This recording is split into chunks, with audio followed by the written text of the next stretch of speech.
Hello বন্ধুরা, আমি স্বপ্না আর স্বপ্নার রং তুলিতে তোমাদের সবাইকে স্বাগত। এবার চলে এসেছি রং তুলি ছাড়া নতুন একটা ভিডিও নিয়ে।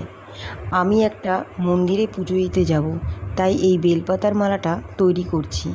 আর কিভাবে করছি সেটাই তোমাদের সাথে শেয়ার করব। এই বেলপাতাগুলো আমাদের বাড়ির গাছের বেলপাতা।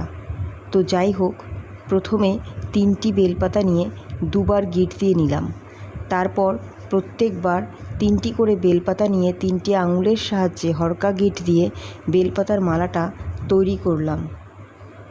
এই বেলপাতার মালার ভিডিওটা যদি তোমাদের ভালো লাগে, প্লিজ লাইক, কমেন্ট ও শেয়ার করো।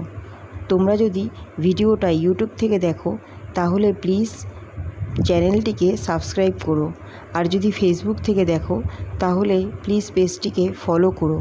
আজ এই পর্যন্তই, আবার দেখা হবে আগামী ভিডিওতে।